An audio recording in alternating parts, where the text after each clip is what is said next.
Good evening. My name is Daniel Young. I'm the owner and founder of Adapted Perspective. Um, my intro is new. I'm still trying it out. I updated my why statement or my mission statement, and I'm still getting used to the flow of things. I help you identify your dreams and make them your reality. And these closed-end fun videos represent just one way how we're going to accomplish our dreams and a way to accomplish your dreams. So our closed-end fund portfolio is self-managed. We manage it all. We don't pay anybody, and it's built on the premise of lasting dividends. Uh, Dividends that get paid uh, on schedule, monthly, quarterly. But the portfolio itself is not built upon the strategy of gradually selling off the portfolio value.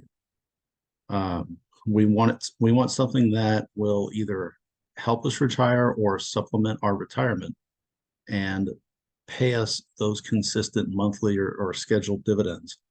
Um, we found that if we target dividends and not the traditional 2% dividends, like 9% plus dividends, we can keep that principal investment and then earn the dividends while we either reinvest the dividends or then cash them out. So how do we do this? So let me show you. While I was pondering how to go over the data and make make selections for the week. Um,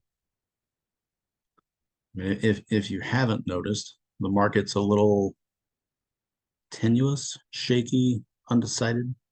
You have lots of global news hiding more devious under the radar news.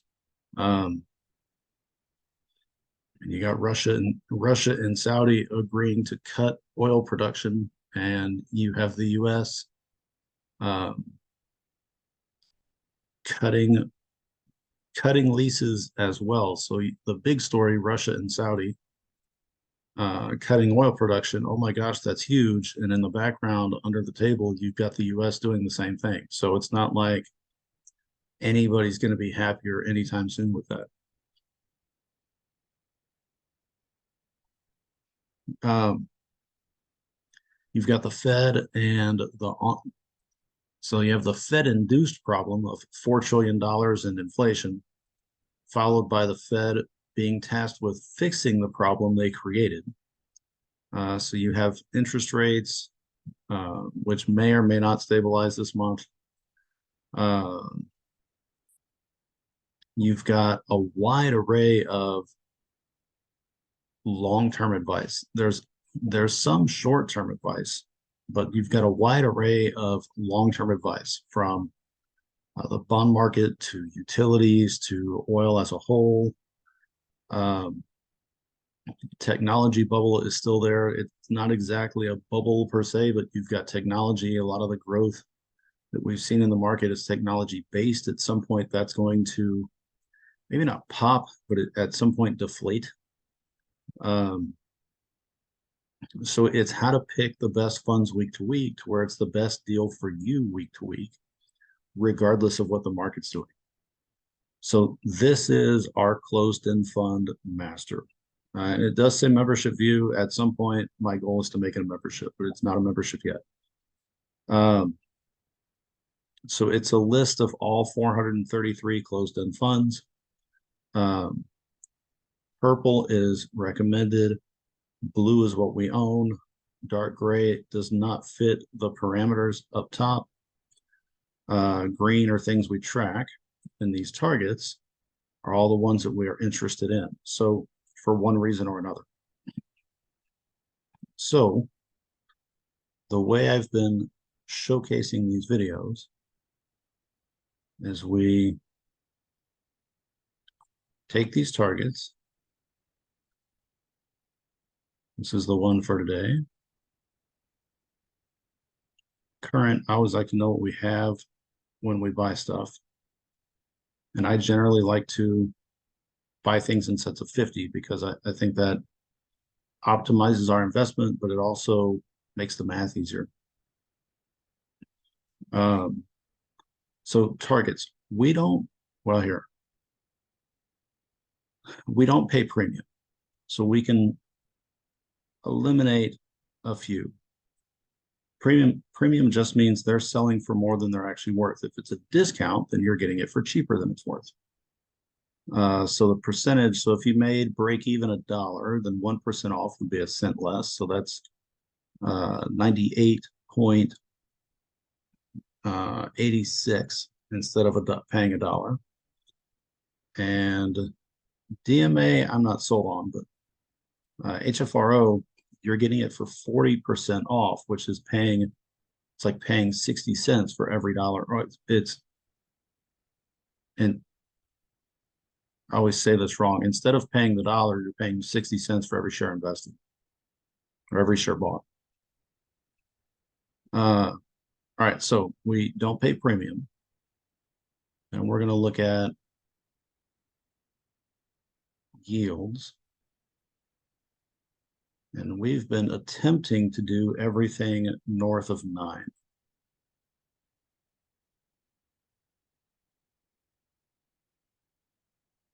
That takes out quite a bit.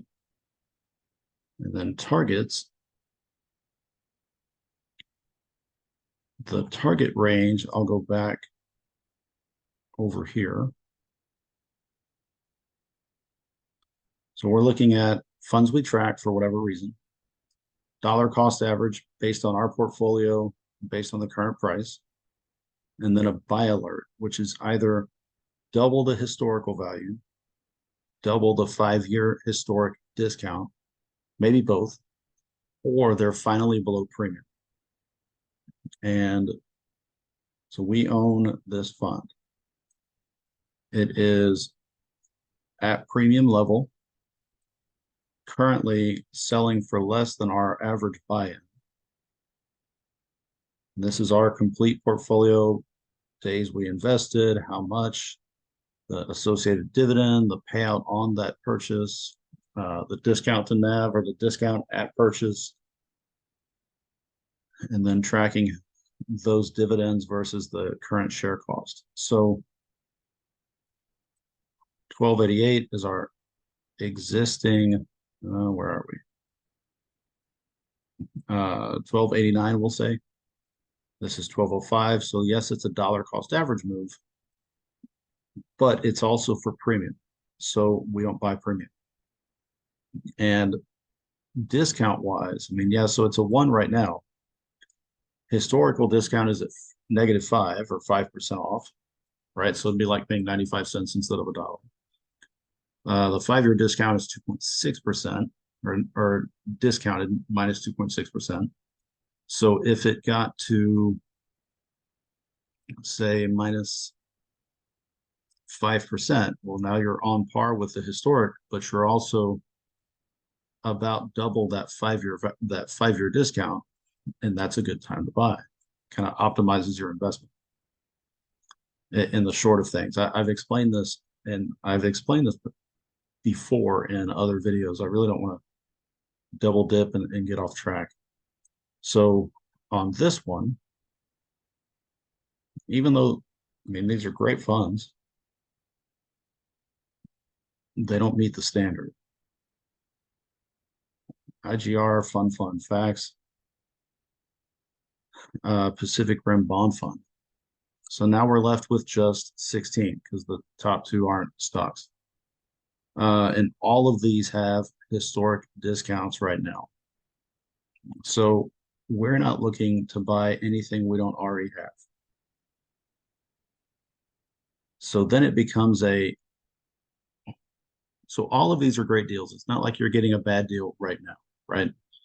So unless you're just going to try to sell something by end of week, we're not playing the short game.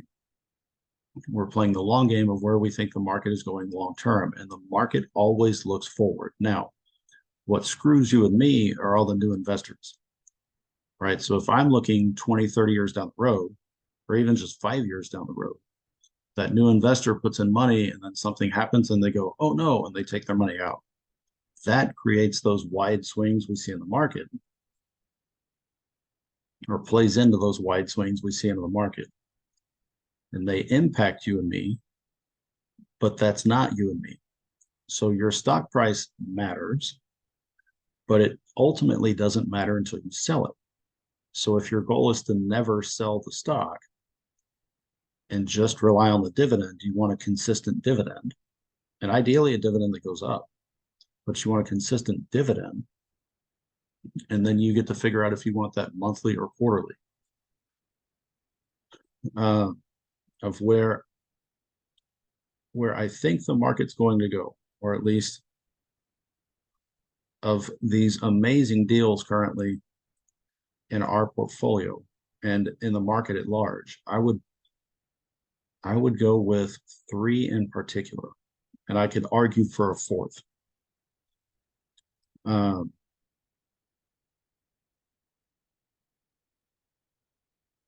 and I'm going to trim it down based on,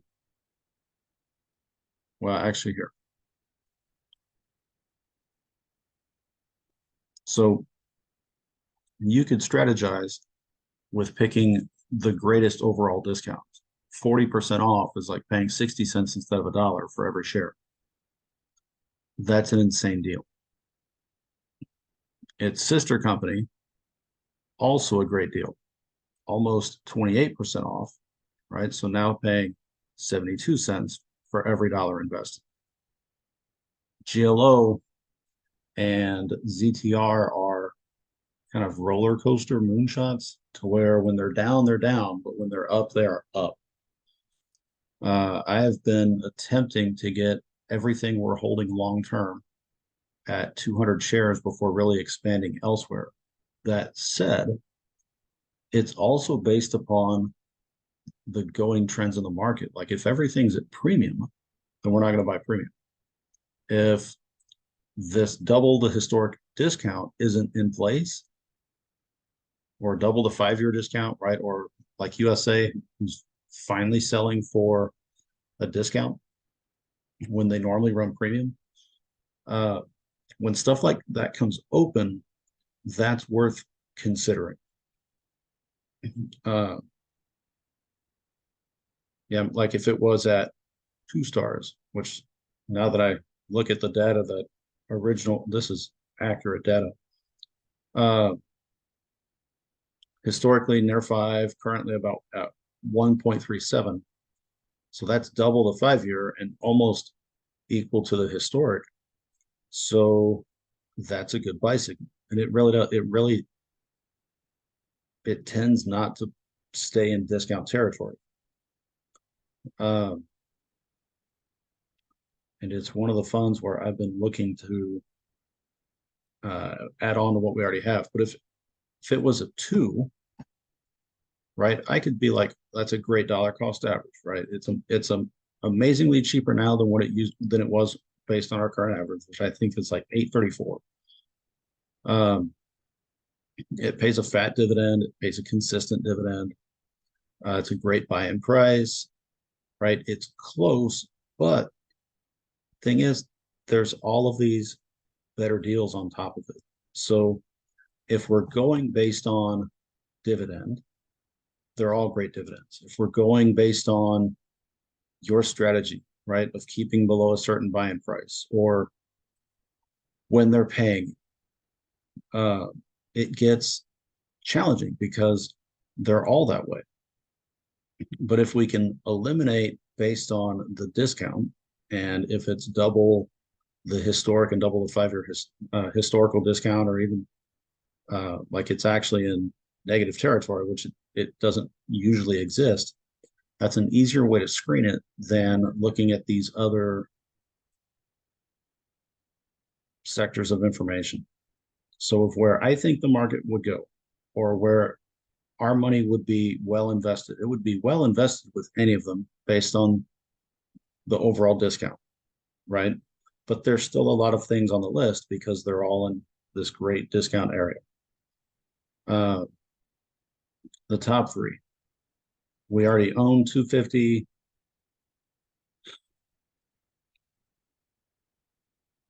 That's health. HQ is healthcare. Oil is in everything. ZTR is moonshot, and we've already got 200. Those are already at 200. That's at 200. HFRO for us is at 200, but for you, if there's no, like if you don't have a closed-end fund and you want to learn more, then that's just an obscene discount. Sister fund is an obscene discount. GLO is a moonshot. So for me, I already have it, currently selling pretty cheap compared to where it normally is. Uh, but maybe not on the overall list. EOD is good, but not as good as these. So of where we would go. So we already have 200 of HFRO. We actually have 250 of KYN, 60 and change of USA, and 100 of HGLB. And I know the numbers because I look at them so much. Um, but where we would go. So energy transfer, utilities, the oil market at large, whether you like oil or not, everything in our society is still based upon oil. This laptop, this mouse, this thermos I'm drinking out of, the phone, pacemakers, half the stuff in your house. If you're obsessed with green energy and that car battery still has to be charged somewhere other, right? Like the power comes from somewhere and it comes from a plant requiring oil or oil byproduct. Uh, we're going to need oil. Our society runs better using oil. Um, these are all like uh, primarily U.S. companies, but well-known U.S. companies. HFRO is a lot of bonds. HLB is it's a overall portfolio, like a almost a portfolio in a can, but they're primarily invested in energy, communication, and real estate. So if where we would go,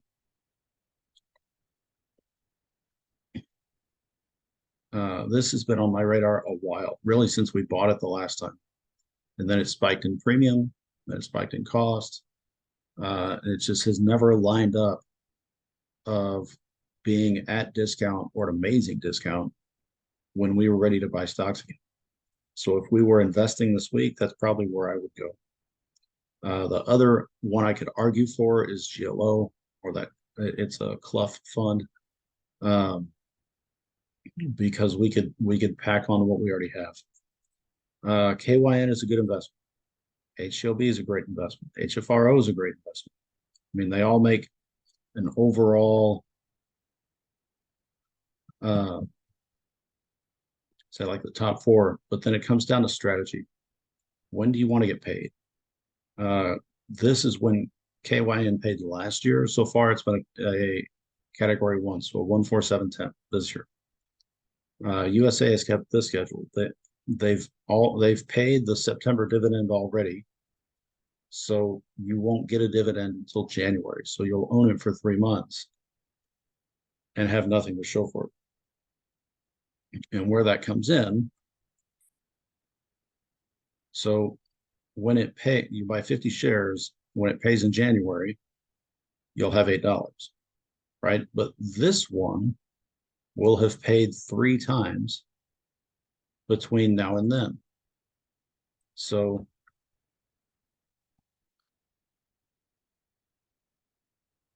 right, so the monthly dividend actually pays you more money year round. 4-2, same way, right? That pays you more year round, or KYN just pays a higher dividend.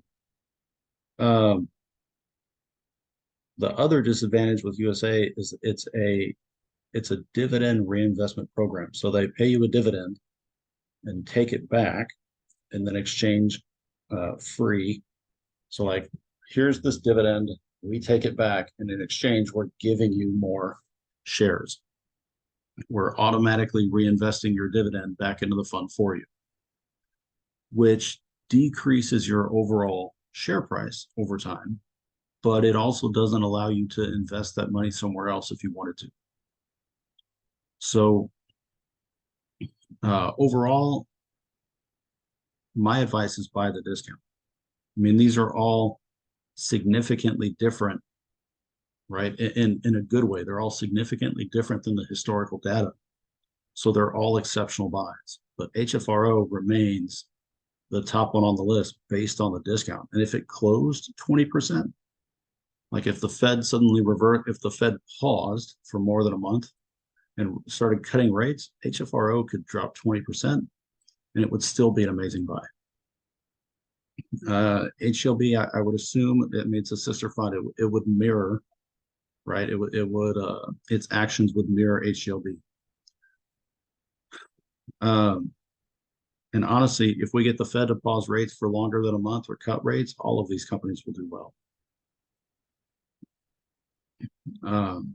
The problem with timing the market is you can never really time the market unless you have insider info, but that's illegal, supposedly. Congress does it all the time, but supposedly insider trading is illegal. But of where we would put money,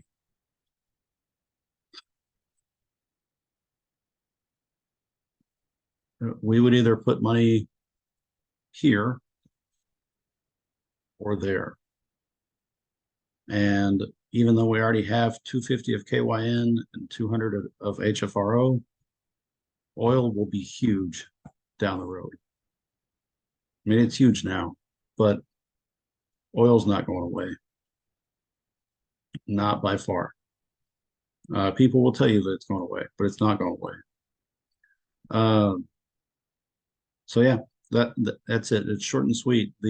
It's play the dividend and then play the long game. Don't get sucked into the short game. Don't get sucked into the fear hype. Don't get sucked into all that nonsense dealing with these shaky new investors. Play the long game. Always look forward. Have an eye on where you think the market will go and be able to justify that. And then make decisions based upon that.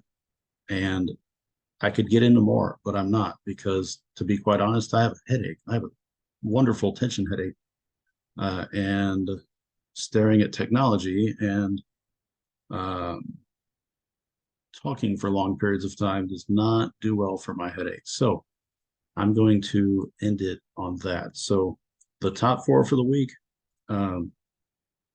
yeah, short and sweet. So